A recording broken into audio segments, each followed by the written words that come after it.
কুসংস্কার থেকে বাঁচুন। প্রকৃত তন্ত্র সাধক দ্বারা যে কোনো সমস্যার সমাধান করুন। জগৎ সংসারের সবথেকে উৎকৃষ্ট জীব হচ্ছে মানবজীব।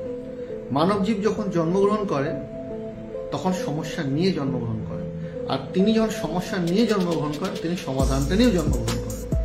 এই সমস্যা থেকে সমাধানের যে মাঝখানে যে ব্রিজটা, সেটা হচ্ছে একটাই রাস্তা, সেটা ছিল সাধনা। যে কোনো প্রফেশনের ক্ষেত্রে ঈশ্বর সাধনের একমাত্র পথ তাকে সমস্যাকে সমাধানের রাস্তায় নিয়ে যাবে।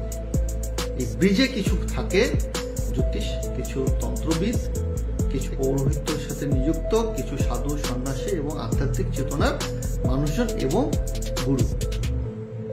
দশমহাবিদ্যা সাধনার সাথে সাথে শ্রীবিদ্যা সাধনা এমন একটি সাধনা যেটা আমাদের মানব জীবনে কল্যাণ হেতু যে কোনো সমস্যা সমাধানে সঠিক পথ দেখাতে পারে। তার জন্য যেটা সবচেয়ে বেশি প্রয়োজন সেটা প্রকৃত সাধক এবং প্রকৃত আধ্যাত্মিক গুরু।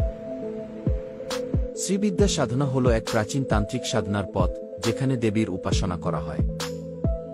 এটি আত্মজ্ঞান, চেতনা বৃদ্ধি এবং পরম আনন্দ লাভের জন্য এক অত্যন্ত গু ও শক্তিশালী প্রক্রিয়া। শ্রীবিদ্যা সাধনা সাধারণত গুরু শিষ্য পরম্পরায় শিখতে হয়, কারণ এটি অত্যন্ত সূক্ষ্ম ও গভীর সাধনা পদ্ধতি। শ্রীবিদ্যা মন্ত্র ও ধ্যান মনের অস্থিরতা দূর করে এবং মস্তিষ্কে এক গভীর স্থিতি ও প্রশান্তি আনে। শ্রীবিদ্যা সাধনায় ইচ্ছাশক্তি প্রবল হয়। সাধক নিজের কর্মে সাফল্য লাভ করে এবং জীবন লক্ষ্য পূরণের শক্তি অর্জন করে। নেতিবাচক শক্তি, অশুভ প্রভাব ইত্যাদি থেকে রক্ষা পাওয়া যায়। বৈদিক যুগে ঋগ্বেদ যজুর্বেদের মধ্যেও দেবী শক্তি আরাধনার আভাস পাওয়া যায়। দেবী স্বয়ং মহর্ষি পরশুরামকে শ্রীবিদ্যা সাধনার দীক্ষা দিয়েছিলেন। শ্রীবিদ্যা সাধনায় বিখ্যাত সাধক ছিলেন শঙ্করাচার্য। আধুনিক যুগে শ্রী অরবিন্দ ও কিছু বিশেষ সাধকও শ্রীবিদ্যা সাধক ছিলেন। কুসংস্কারে কান না দিয়ে প্রকৃত সাধনা এবং ঈশ্বর নাম জপের মাধ্যমে কিভাবে জীবনের সমস্ত সমস্যা সমাধান, এমনকি দুরারোগ্য রোগের যন্ত্রণা থেকে মুক্তি ও শান্তি পেতে যোগাযোগ করুন অ্যাস্ট্রোলজার তান্ত্রিক শ্রীবিদ্যা উপাসক শ্রী দেবাশিস গোস্বামীর সাথে।